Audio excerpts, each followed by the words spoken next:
에스겔서 44장 6절로 9절까지 말씀입니다. 이 주신 말씀을 통해서 거룩함을 회복하라라는 제목으로 함께 은혜를 나누시겠습니다. 성경에는 거룩하다라는 말이 나옵니다. 세상의 어떤 것도 거룩에 대해서 말하지 않습니다. 그러나 성경 하나님의 말씀은 거룩하라라고 합니다. 이 거룩함을 잃어버린 데가 많습니다. 이스라엘 백성들이 하나님과 계속 40년 광야를 같이 동행하면서도 거룩성을 회복하지 못하고 거룩을 잃어버려서 하나님 앞에 또 책망을 받습니다. 그래서 거룩함을 유지하는 사람들은 제사장인 그 레위 지파만 그렇게 거룩해야 된다고 그런 생각을 할 때가 있습니다. 그래서 다른 모든 사람들은 그 예식을 함에 있어서 구경꾼 같은 그런 모습을 가지고 있었는데, 이 거룩함을 망각한 사람들, 그런 사람들에게 하나님께서는 굉장히 진노하시고, 그리고 거룩에 대해서 어떻게 보면은 어떤 것이 거룩인가, 우리가 가지고 있는 이 사람은 거룩해질 수 없는데 하나님께서 말씀하시는 그 거룩함은 어떤 것인가를 알아야 됩니다. 그래서 이 거룩에 대해서 모르기 때문에 지금 이 많은 사람들이 하나님을 예배하고 하나님을 경배하고 있지만은 이 거룩성에 가깝게 흐르는 그 어떤 흐름새에는 못 미치는, 그래서 하나님께서 거룩함을 강조하고 계십니다. 계속해서 거룩해야 되는데 이 거룩을, 우리가 알고 있는 거룩은 어떻게 보면 착하고 또 어떻게 보면 경건한 모습이 보이고 이런 것인 줄 알았습니다. 그리고 예수님이 오신 그때도 바리새파와 사두개인들은, 그런 사람들은, 서기관들은 어떤 것이 거룩인가 하면은 남들에게 행실을 좀 돋보이게 하는 것이 거룩이다. 형태적으로 봤을 때 거룩에 가깝도록 그렇게 행동을 하는 것이다 라고 생각했습니다. 그런데 성경은 어떻게 말하고 있냐면, 거룩을 상실한 것이 어떤가 하면은 거룩을 상실한 것은 우상 숭배, 하나님 외에 다른 것을 숭배하는 사람들, 그리고 예수를 믿는 사람이라 할지라도 우상 숭배에 빠질 수가 있다는 것입니다. 하나님을 우선시 않고 그 하나님의 그 거룩성에 대해서 잘 이해하지 못했기 때문에 구별하지 못하는 것입니다. 그래서 거룩은 엄밀히 말하면 구별하다는 뜻입니다. 구별하다. 그런데 그 구별함에 대해서 모르고 그냥 구경꾼같이 있다면은 그것이 하나님 앞에서는 범죄를 하는 것이라고 성경은 말하고 있습니다. 오늘 주신 말씀을 한 구절씩 보겠습니다.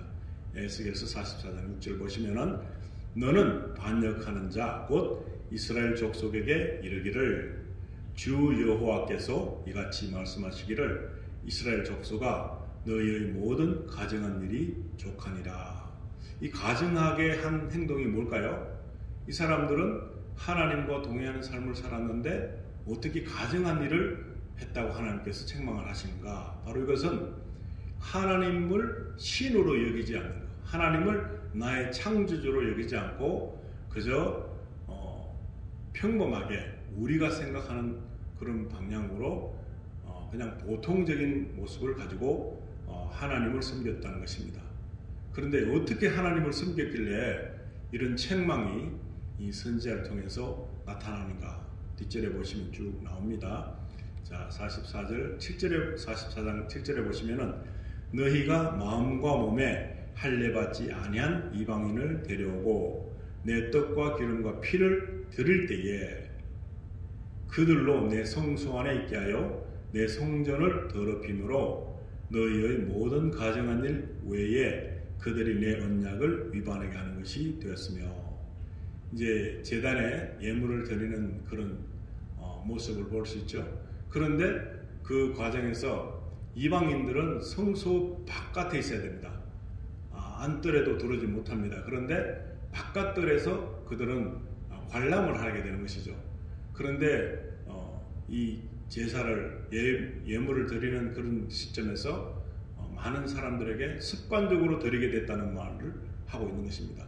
그러다 보니까 바깥에 있는 사람들에게도 뭐 공공연히 이게 뭐 특별한 거 아닌데 공개하지 뭐, 아니면 좀 보세요, 들어와 보세요, 이런 식으로 변형이 된 것입니다. 그러다 보니까 다음 절 에스겔서 44장 8절에는 너희가 내 성물의 직분을 지키지 아니하고 내 성소에 사람을 두어 너희 직분을 대신 지키게 하였느니라. 하나님께서 지정한 사람들 외에는 이 예물을 드리는 것을 허용하지 않습니다. 보통 보면은 이 예물을 드리는 것에 대해서 잘 몰라서 많은 목회자 분들도 이것을 일부분만 보셔서 그런지 이 예물을 드릴 때에 각을 뜨고 해서 번제단에 올리고 피를 쏟고 똥은 또 바깥 영외에다 버리고 이렇게 하는 절차가 있습니다. 요새는 흔들기도 하고 그런데 많은 사람들이 그냥 한 묶음으로 다 그렇게 하나로 제사를 생각하고 있는 모습이 있습니다. 그래서 잘못 전하면 그것마다 틀리게끔 의미가 있는 것인데 그걸 잘못 이해하고 다르게 말씀하신 분들을 제가 봤습니다.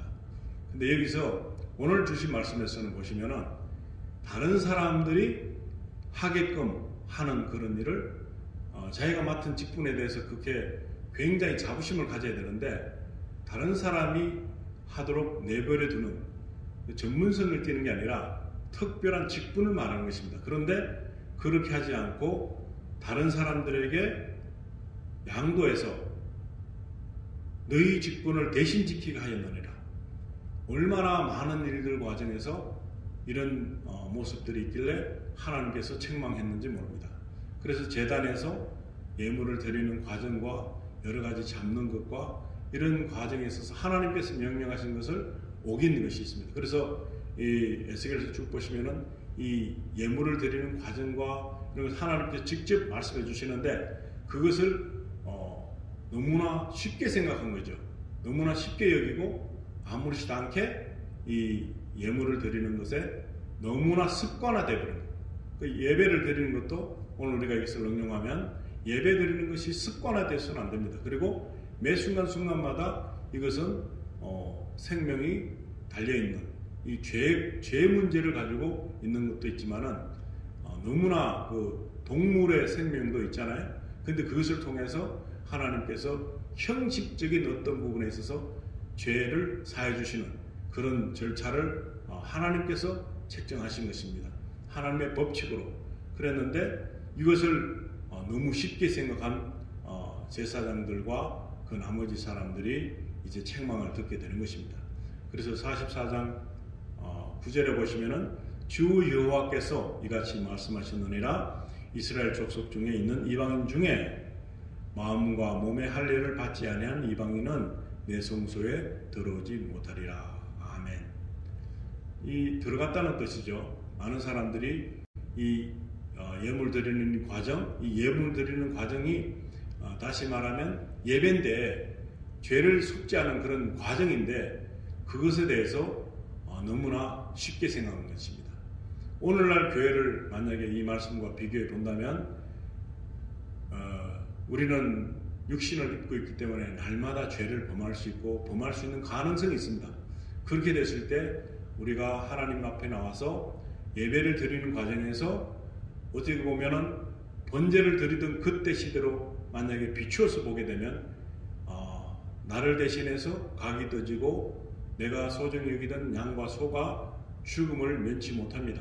그런 과정에서 나의 죄를 사해주는 그 절차를 위해서 하루 왼종일 아주 그냥 할애를 해야 됩니다. 그러면서 그 과정에서 번제단에 올려진 제물들이 타고 있을 때에 내 죄가 대신돼서 그 생물체를 대신해서 없어지는 과정이기 때문에 타고 있는 것입니다. 근데 여기서 우리는 회개를 해라. 어떤 하나님 앞에 주시는 그 하나님 앞에 나온 백성들이 가지고 있을 그런 어떤 수준에 도달하지 못한 상태로 교회에 오는 많은 사람들, 그런 사람들은 여기에 속한 것입니다. 예배를 드리러 오는 게 아니기 때문에 구경꾼으로 왔다면 이방인이죠. 이방인들 다 하나님 앞에서 부름을 받았지만은 그 이방이라는 뜻은 하나님 앞에 예배를 드리지 않는 그런 하나님과 관계없는 사람들은 성소에 들어오지 못하게 하라 하신 것입니다. 그렇기 때문에 지금 이 시대에 흐르고 있는 영적 기류는 거룩함이 없어졌습니다. 거룩이 뭔지 상관이 없습니다. 회개가 뭔지를 교회에서 말하지 않습니다. 회개가 너무너무 중요하죠. 하나님 앞에 죄를 회개함으로 나의 모든 허물과 죄가 예수님의 그 피값으로 다 용서받을 수 있다는 그 전제에 한해서도 교회는 어떤 것입니까? 교제의 장소, 만남의 장소 이런 걸로 전락하니까 그렇다면 교회 예배가 없어져 봐라 어떤 일이 생기는가? 피폐해지겠죠. 영적으로. 지금 그런 시기에 우리가 와 있다는 사실입니다. 얼마나 안 됐습니까? 그래서 첨가되는 말씀을 보면은 에스겔서 뒷부분에 44장 19절에는 이런 말씀을 씁니다.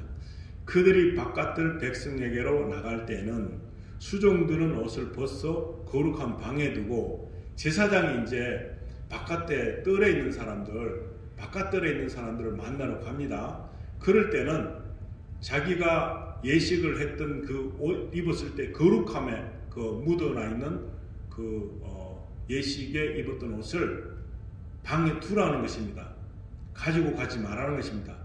그리고 다른 옷을 입을지니 이는 그 옷으로 백성을 거룩하게 할까 합니다. 하나님께서 어떻게 보십니까? 하나님의 일을 위해서 하시는 그 일을 제사장들에게 맡겼는데 그 제사장이 그 일을 했습니다. 그러므로 인해서 제사장뿐만 아니고 그 일대가 거룩해졌습니다. 그리고 옷조차도 거룩해졌습니다. 근데 옷을 거룩하지 않는 사람들, 거룩할 필요가 없는 사람들, 구경꾼에 족한 사람들에게 그 옷을 입고서 나가게 되면 그들이 거룩해질 수 있다는 그런 말을 하시면서 이제 거룩해지는 것을 방지하기 위해서 옷을 방에 두고 가라는 것입니다. 얼마나 철두철미하게 하나님께서 간섭하신지 모릅니다. 그래서 제사장들이 가지고 있는 이 거룩함을 실패를 가면 어떻게 될까요? 죄 용서함에 있어서 어떤 큰 문제가 생길 수 있겠죠. 예식을 함에 있어서 굉장히 큰 문제가 발생할 수 있습니다. 그래서 오늘은 거룩함을 회복한다. 거룩함을 회복하기 위해서는 구별된 삶을 살아야 됩니다. 그런데 많은 사람들이 성경에 나오는 인물들조차도 거룩함에 대해서 모릅니다. 그리고 세상 것에 대해서 너무나 잘 알고 있기 때문에 이 거룩함이 왜곡되고 잘못 인식됐다는 것입니다. 예수님께서 오셨을 때도 예수님께서 하신 말씀을 듣고 저는 주님을 따르고 싶습니다. 그렇게 했을 때 따르라 그렇게 말씀하십니다. 따르라. 오늘날에도 예수님께서 예수님 이름으로 따르라고 하십니다. 그랬는데 그들의 그 반응을 한번 보겠습니다. 마태복음에서 보시면은 8장의 21절에는 이런 말씀이 있습니다. 제자 중에 또 한 사람이 이르되 주여 내가 먼저 가서 내 아버지를 장사하게 허락하옵소서. 아버지가 돌아가실 수도 있는 그런 과정인데 어쩌면은 이 제자는 이제 내가 할 것 도리라는가 아니면 내가 마음 편하기 위해서 우리 아버지 언제 돌아가실지 모르지만 돌아가셨다면은 그래도 이것을 허락을 받았습니다. 허락을 해달라고 하니까 예수님께서는 하신 말씀이 마태복음 8장 22절에 예수께서 이르시되 죽은 자들이 그들의 죽은 자들을 장사하게 하고 너는 나를 따르라 하시니라. 이건 세상적인 법칙으로 보면 불효자입니다. 아주 배은망덕한 아버지를 장사 지내는 것이 당연하지요. 그런데 예수님께서는 막으십니다. 그 죽은 자들이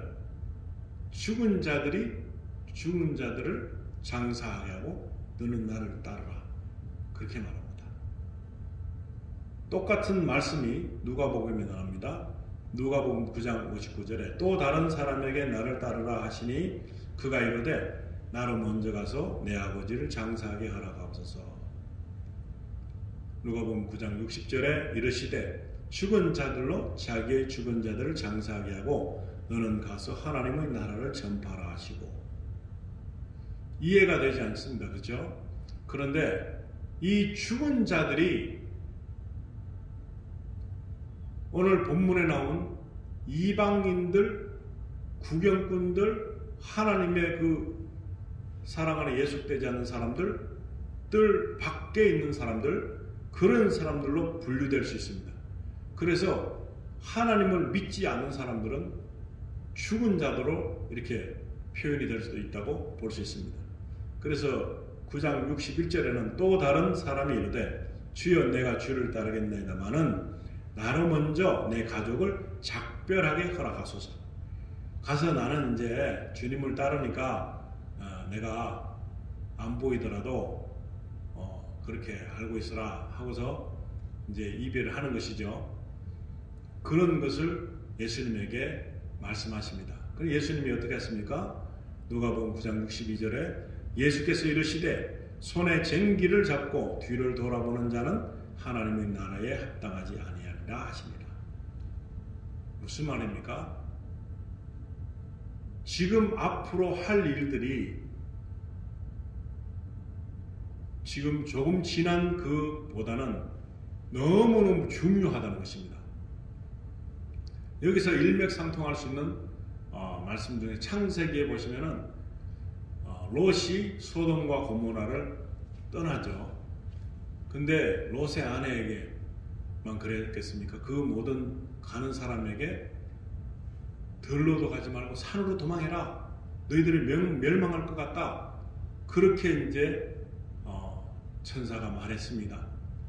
그랬을 때에 뒤에는 유황 불로 내려지는 비가 내리고 있고 우르르 쾅쾅 했겠죠. 롯의 아내는 뒤로 돌아봤죠. 돌아보지 마라 그랬습니다. 그런데 돌아봤죠. 그러니까 어떻게 됐습니까? 그 자리에서 소금 기둥이 되어버렸습니다. 그리고 소금 기둥이 계속 있습니까? 그냥 삭아서 흩날려서 가루가 됐죠. 그래서 이 하나님의 나라는 뒤로 돌아보는 자는 합당하지 않다는 것입니다. 우리가 그러면 어떻게 됩니까? 과거 실책이나 과거 자랑이나 이런 것이 어떻게 보면 이게 뒤로 돌아보는 장면이겠죠. 그것이 현재와 미래에는 큰 도움이 되지 못한다는 사실을 말씀해주고 있는 것입니다. 그래서 우리가 지금 예수 그리스도를 믿게 됨으로 인해서 너무나 큰 사업적 업무를 맡았습니다. 굉장히 큰 임무를 맡았습니다. 그리고 세상에서 너무나 살 그런 의욕과 이것은 담대해야 될 이유가 분명히 있습니다. 그것은 우리는 거룩한 사람들이기 때문에. 왜 거룩한가 하면은 하나님께서 거룩하심으로 우리는 당연히 거룩함이 돼야 됩니다. 그 이유를 베드로전서 2장 9절부터 말씀해 주고 있습니다. 오늘 이 거룩함이 무너져버린 교회와 각 성도들에게는 하나님께서 너무너무 책망하십니다. 이 책망의 소리를 들어야 되는데 그 책망 소리도 뭔지 몰라요. 왜냐하면 거룩도 모르잖아요. 회개도 모르잖아요. 예배의 진정한 의미를 상실해 버렸잖아요. 예배가 뭔지를 모르고 교회를 올 수가 있는 사람이 많아져 버렸잖아요. 그것은 잘못 이해한 탓도 있겠고 너무나 잘못된 우리 설교자들이 너무나 영적인 실패를 봄으로 말미암아 잘못되고 그냥 대충 이렇게 하면 됩니다. 괜찮아요. 나도 이렇게 믿어보니까 지금까지 문제 없었어요. 그럼 에스겔서 오늘 본문에 나오는 제사장들의 모습을 떠올리시기 바랍니다. 그 사람들이 너무나 습관적으로 하다 보니까 이거 별거 아니다. 당신도 한번 해봐. 다른 사람에게 자기 직분을 맡겨두고 그렇게 나태한 모습을 보였기 때문에 하나님께서 책망하신 것입니다. 우리도 똑같습니다. 우리에게 있는 각자에게 그 부여된 하나님이 찾으시는 그 믿음에 대한 소산물을 우리 구하시는데 없는 거예요. 열매가 아무것도 없는 거예요. 안 믿는 사람이나 믿는 사람이 똑같이 그런 모습을 가지고 있기 때문에 죽은 자들이 우리를 우습게 보고 있다는 것입니다. 아무것도 아닌 사람들로 보고 있다는 것입니다. 근데 우리는 아무것도 아닌 사람이 아닙니다. 천사들도 부러워하는 하나님의 백성이요, 하나님의 아들, 딸이요, 이제는 왕같은 제사장인 것을 말씀해 주고 있습니다. 베드로전서 2장 9절에 보시면 이 말씀이 있습니다. 그러나 너희는 택하신 족속이요, 왕같은 제사장들이요, 거룩한 나라요, 그의 소유가 된 백성이니 그랬습니다. 보세요. 신분의 격차가 이만큼 큽니다. 택하신 족속이에요. 택함을 받은 족속이죠. 그리고 왕과 같은 제사장들입니다. 근데 제사장들인데 에스겔서에 나오는 그 제사장들처럼 타락하고 이제는 정말 하나님께서 보시기에 역겨운 예배를 드리고 그런 엄청난 것을 하면서도 그에 대한 잘못된 것을 깨닫지 못하는 그런 사람들로 전락한 우리들의 믿음은 이제 어떻게 됩니까? 다시 긁어 모아야 됩니다. 최대한의 그 하나님의 사랑을 우리 속에 있는 그 모든 것을 동원해서 인식할 수 있는 힘을 얻어야 됩니다. 사모하는 성령님을 사모해서 너무너무 달라지는 차고차고 넘쳐서 성령의 권능과 능력으로 우리 영혼육이 꽉 차서 철철 넘쳐서 정말 다윗왕이 얼마나 하나님 앞에서 만족했으면 내 잔이 넘치나이다 했겠습니까? 지금 이 시대에도 은혜의 잔이 우리 가운데서 넘쳐나야 됩니다. 그러려면 기도가 차야 되지요. 말씀이 차야 되지요. 모든 것이 계속해서 눌려 꽉꽉 채워져서 우리가 충만한 말씀과 충만한 은혜가 우리 안에 계속해서 차고 넘쳐야 되는 것입니다. 그러기 위해서는 다르게 살아야 되죠. 그래서 오늘 이 말씀, 돕는 말씀이 베드로전서 2장 9절 너희는 택하신 족속이다. 그리고 왕같은 제사장들이다. 그리고 거룩한 나라다 그럽니다. 나라. 우리를 보고 나라래요. 나라. 거룩한 나라. 그냥 일반 나라가 아닙니다. 거룩한 나라라. 그의 소유가 된 백성이다. 우리에게 아니죠. 하나님께 속해 있는 백성. 하나님의 소유가 된 백성이라는 거죠. 그래서 이는 너희를 어두운 데서 불러내어 그의 기이한 빛에 들어가게 하신 이의 아름다운 덕을 선포하게 하려 하십니다. 얼마나 큰 사명을 받았습니까? 이런 사명자가 죽은 자들과 같고 바깥에 있는 이방들에서 구경하고 있는 안 믿는 사람, 그런 사람들과 같은 삶을 살아서는 안 된다는 것이 오늘 말씀으로 증명이 되고 있습니다. 다시 한번 에스겔로 돌아갔어요. 그 다음에 어떻게 하는가? 이 하나님께서 원하시는 예배와 그 예식은 어떤 것인가를 상세하게 적어놨습니다. 근데 일부를 제가 준비했습니다. 에스겔서 44장 27절 보시면은 성소에서 수종들기 위해 안뜰과 성소에 들어갈 때에는 속죄제를 드릴지니라. 주 여호와의 말씀이니라. 이 모든 것이 속죄하기 때문에 오는 거잖아요. 속죄하기 때문에. 교회 오는 것도 속죄를 받았는 것을 감사하기 위해서 오는 거잖아요. 이때는 예수 그리스도가 확연하게 드러나지 않았기 때문에 암시적인 것이 있어 이렇게 말씀으로 주신 거지만 지금은 아니잖아요. 지금은 우리가 이미 얻은 거잖아요. 이미 속죄함을 받은 사람들이잖아요. 그 찬송가를 보면은 솔직히 말씀드리면 속죄함을 받은 사람들이 부를 수 있는 찬송가가 너무나 빈약한 거예요. 속죄함을 요구하는 것은 많은데 속죄함을 받아서 하나님의 자녀의 입장에서 부른 찬송가 빈약한 믿음이 그만큼 약하다는 거예요. 찬송시를 쓰는 사람들 그렇지만은 우리가 알고 있는 이 찬송 준비한 거룩을 위해서 준비하는 거예요. 거룩한 찬송가가 없을 정도입니다. 너무나 참 갈급한 거죠. 이건 너무 갈급. 이거는 더 많은 거룩함에 대한 영광에 대한 찬양을 드릴 수 있어야 되는데 부족하기 짝이 없습니다. 그래서 에스겔서 44장 28절에 보시면은 그들에게는 기업이 있으리니 내가 곧 그 기업이라. 너희는 이스라엘 가운데서 그들에게 산업을 주지 말라. 내가 그 산업이 됨이라. 여기서 산업이라고도 했지만은 기업이라고 그렇게도 표현을 합니다. 그래서 이것을 누구에게 말씀하신가 하면은 레위 족속들에게 말했습니다. 그들에게는 다른 기업을 준 게 아니라 하나님을 기업으로 주셨습니다. 왕 같은 제사장의 입장에서 보면 나에게 기업이 되시는 분은 하나님이시다 라고 인식을 해야 됩니다. 그래서 우리는 기업이 딴 데 있는 것이 아닙니다. 바로 하나님이 나의 기업인 것입니다. 그런데 레위 백성들에게는 먹고 살 수 있는 거 그것이 일을 해서 터전을 갖고서 그런 걸 주지 않고 하나님 일만 오직 그들이 매진을 합니다. 그랬을 때에 이들이 하나님 앞에서 그렇게 함으로 다른 지파들 속에서 먹을 양식과 어떤 것을 헌납하면서 그 나머지 것을 먹고 살았던 것이죠. 그런데 궁극적인 가장 중요한 것은 하나님께서 바로 그 기업이 되신 것, 그것을 기억해야 되는 것입니다.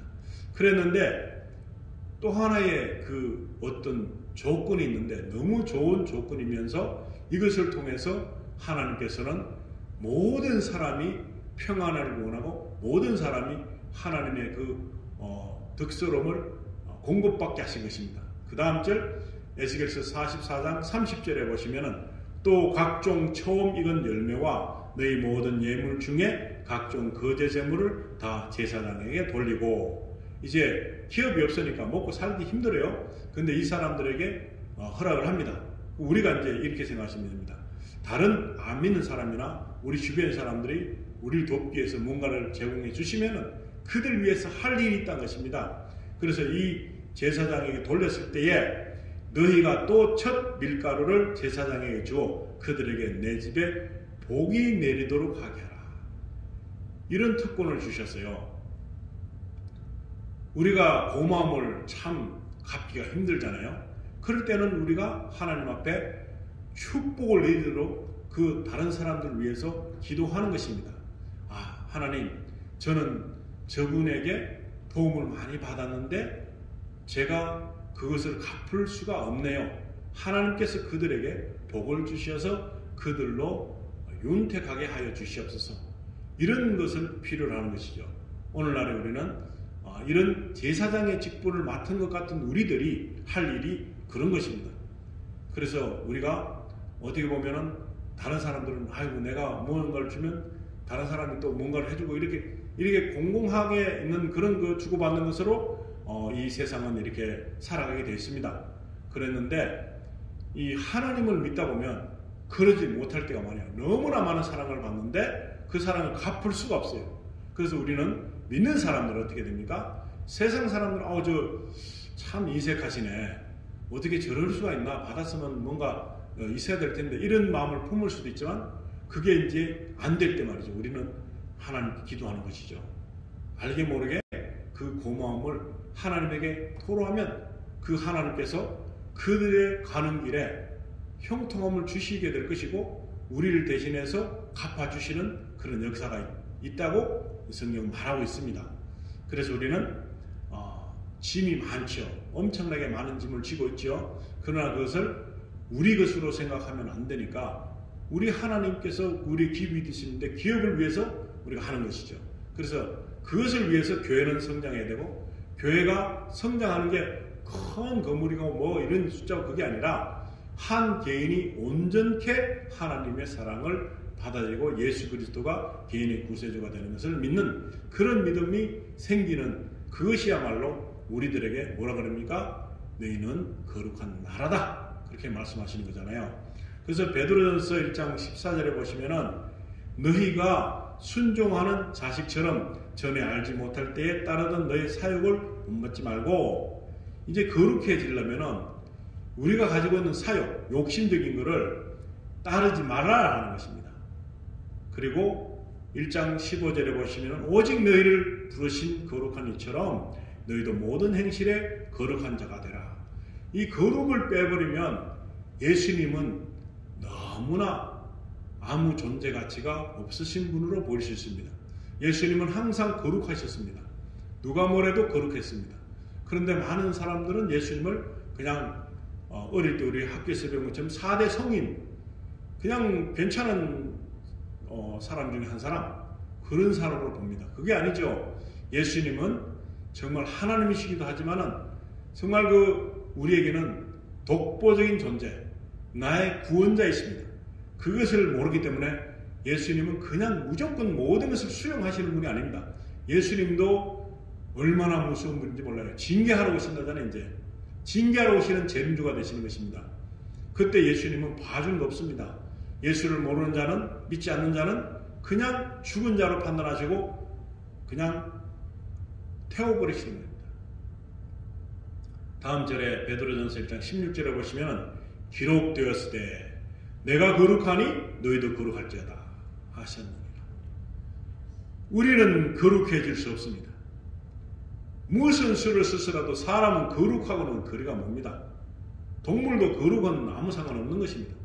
그런데 우리 같은 존재에게 거룩함을 허락하신 분이 계시네요. 바로 우리 하나님이십니다.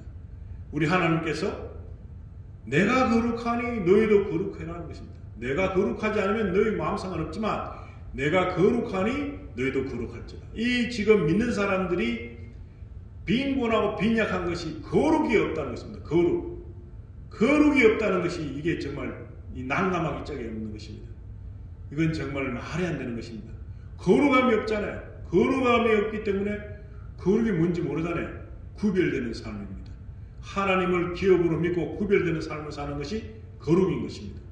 베드로전서 1장 17절에 보시면은 외모로 보시지 않고 각 사람의 행위대로 심판하시는 일을 너희가 아버지라 부른즉 너희가 나그네로 있을 때에 두려움으로 지내라. 이 거룩을 지켜야 되는 것입니다. 거룩을 지키기 위해서 몸부림을 쳐야 되는 것입니다. 나 거룩함을 잃어버렸을 때, 거룩함을 놓쳤을 때 아이고 큰일 났네. 내 모든 전 재산이 다 잃어버린 것 같이 이 잃어버린 거룩을 찾아야 되는 것입니다. 지금 믿는 모든 교회들에게 거룩을 선포해야 됩니다. 거룩이 없습니다. 거룩이 없기 때문에 세상 사람들에게 질타를 받는 것입니다.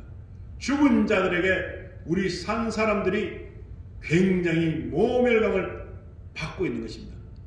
그런데 우리는 정지하죠. 저 구원받지도 못한 존재가 말이지 막 그렇게 하는데 사실은 어떻게 보면 우리에게 모순인 것이죠. 거룩함을 회복해야 됩니다. 각 사람의 행위대로 심판하시는 그분이 나의 아버지입니다. 나그네로 있을 때에 두려움을 가지고 지내라 하는 것입니다. 다음 절에 베드로전서 1장 18절에 보시면은 너희가 알거니와 너희 조상이 물려준 헛된 행실에서 대속함을 받은 것은 은이나 금 같은 없어질 것으로 된 것이 아니다 하는 것입니다. 우리가 유산을 받는 것은, 어떤 본을 받는 것은 우리의 그 먼저 믿은 사람들이 가지고 있는 훌륭한 점은 그런 것이 아니라는 것입니다. 은이나 금같이 없어질 것으로 된 것이 아니라는 것입니다. 그러면 어떤 것으로 그러면 우리가 대속함을 받아야 되는가 볼 때에 베드로전서 1장 19절에 보시면은 오직 흠 없고 점 없는 어린 양 같은 그리스도의 보배로운 피로 된 것입니다. 그리스도의 피로 됐습니다. 보배로운 피로 된 것입니다. 이것이 대속을 받아야 되는 것입니다. 이것만큼 중요한 것이 없습니다. 그래서 우리가 지향할 것이 있다면, 우리가 정말로 유전으로 받아야 될 것이 있다면 세상적인 경험이나 지식이나 어떤 다른 어떤 특별한 돈도 아닙니다. 금이나 이게 없어진다는 것입니다. 그런 것이 아니라 그리스도의 보배로운 피로 된 것이 바로 우리가 대속받을 것입니다.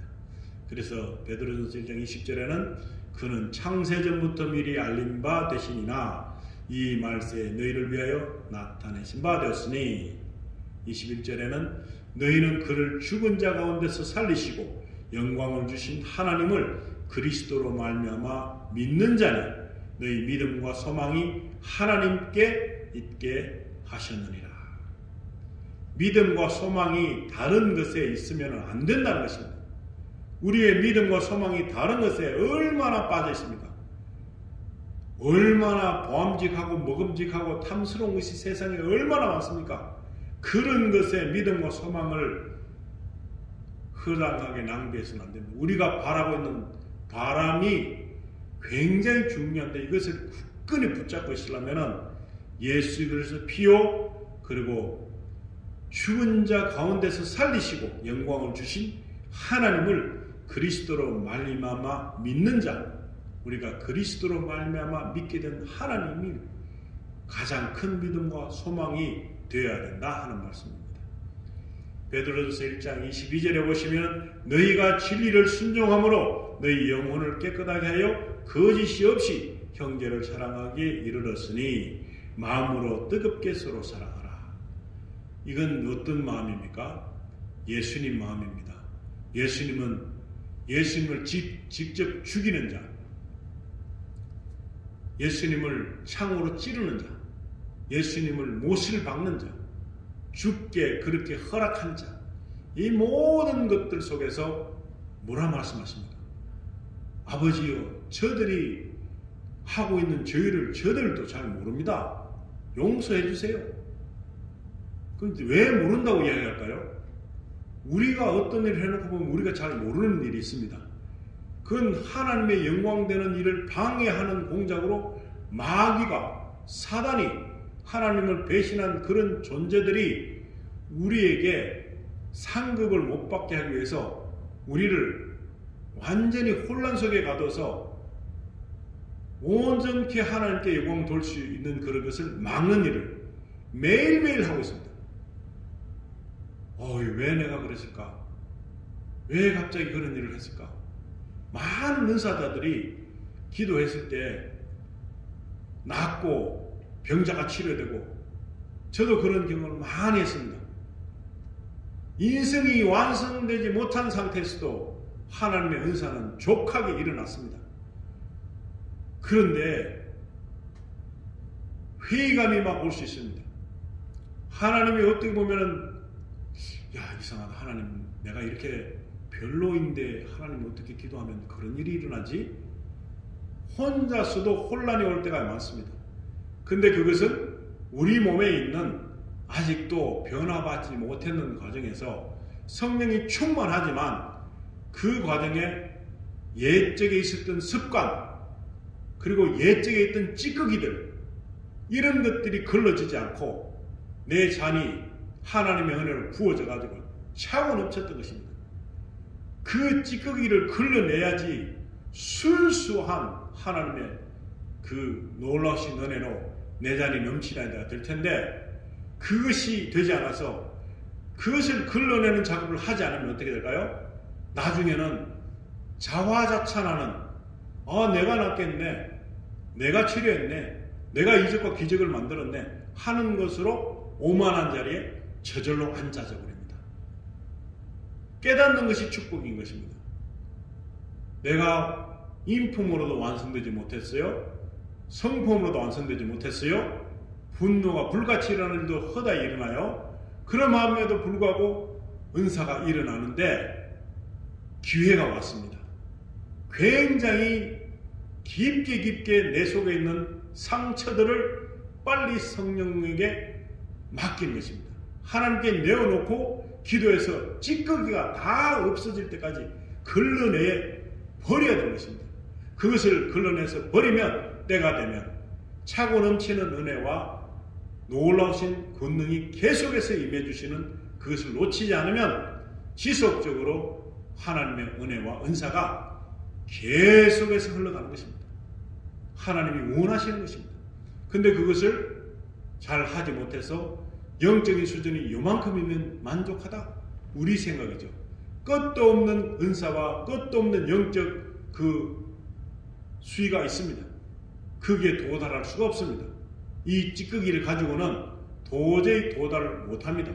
그래서 우리가 하나님 저 기도를 왜 외면하시나 하지 말고 하나님 앞에 온전한 기도를 드리게 해달라고 갈망하고 내 안에 있는 쓴뿌리 상처들, 내가 가장 아끼던 그런 습관들, 나 자존심을 다 걸러내는 그런 여과 작업을 성령께서 해주실 때에 모든 것이 진짜로 이루어져서 선한 것이 되어서 합해서 선한 것으로 만들어내는 나의 모습을 발견하게 될 것입니다.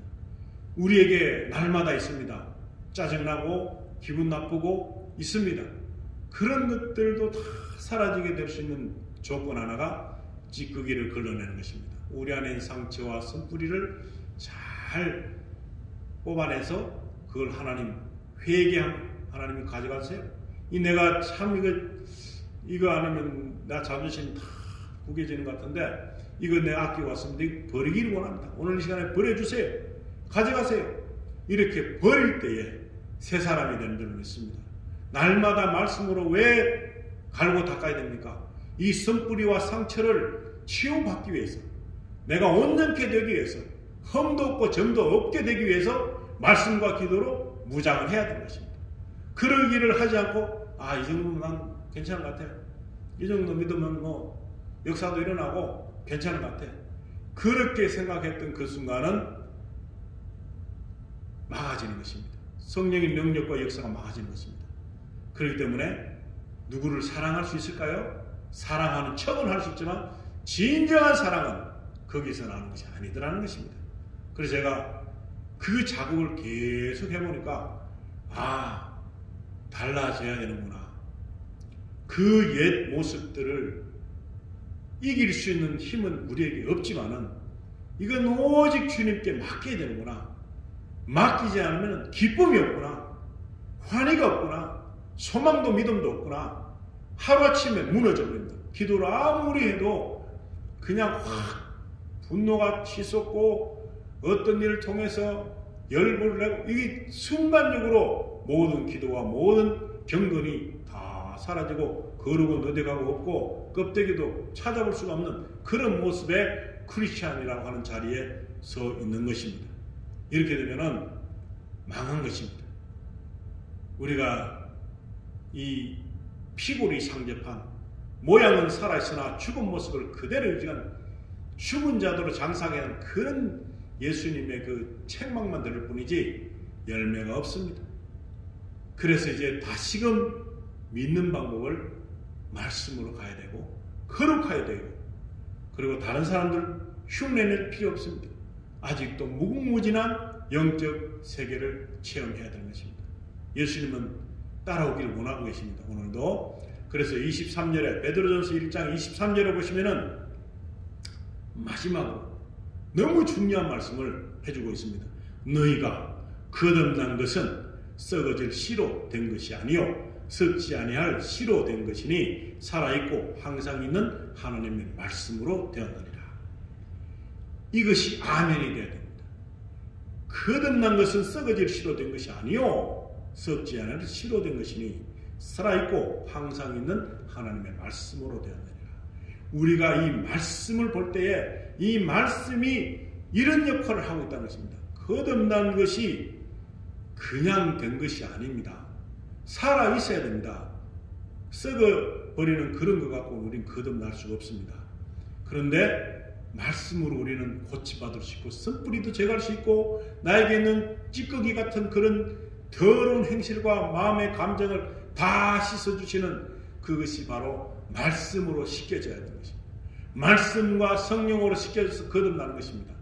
그랬을 때에 하나님과의 교제인 기도가 재밌고 기다려지고 기도가 힘이 있고 기도를 할 때에 너무나 기대가 되는 것입니다. 누가 기도할 때 기대하고 기다리는 사람 잘 못 봤습니다.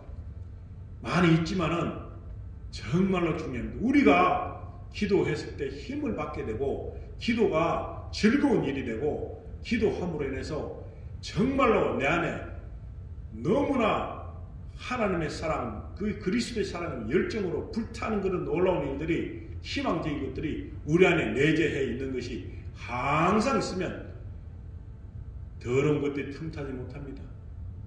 필시 많은 공격이 온다 할지라도 우리는 그것을 이겨낼 수 있을 것입니다.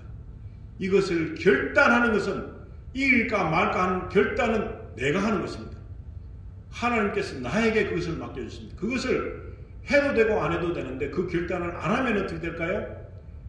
그냥 마냥 종교인으로, 그냥 다들 다니는 종교적인 그런 모습으로 하나님의 역사와 능력과 기적은 온데간도 없고 평안도 없고 그냥 남들이 하는 대로 하는 그런 종교인으로 남겠지만, 내가 이제부터 그러지 말아야 되겠다. 온전히 하나님께 매달리는 삶을 살고 하나님이 나의 기업이다. 그렇게 믿고 하나님의 말씀, 거듭나게 되는 놀라운 역사가 말씀으로 씻길 때에 내 안에 있는 찌꺼기가 다 사라지고 이제 있는 모든 것은 내 속에서 찬양의 영적 노래가 막 흘러나온, 세상에서 가사를 조성하는 거 아닙니다. 너무너무 기분 좋은 영적인 찬양이 우리 몸에서 막 쏟아져 나오는 그런 일을 경험하게 될 것입니다. 이것을 계속 유지하는 것이 거룩인 것입니다.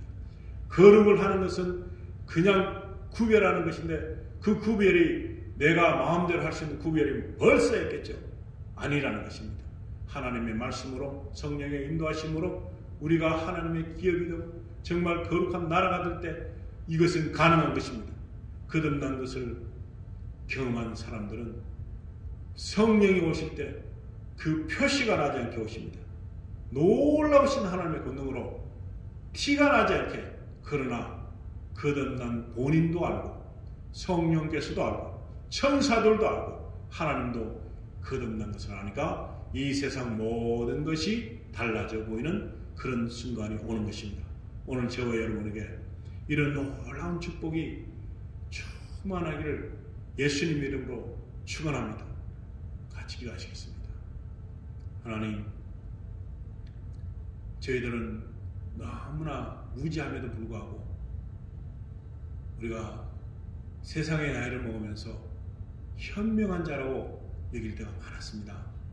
말씀 안에서 보면은 이건 너무나 진리를 모르고 그냥 내가 알고 있는 본능적인 모습을 가지고 살고 있을 뿐인데, 하나님 부르기도 하나님이 누구신지도 모르는 죽은 자 같은 인생을 사는 이 많은 하나님의 백성들에게 이제 그들에게 성령으로 기름 부으시고 그들 영혼의 아버지 하나님 말씀으로 살찌워지게 하시고 그들이 분간할 수 있도록 우리 모두를 축복해 주시옵소서.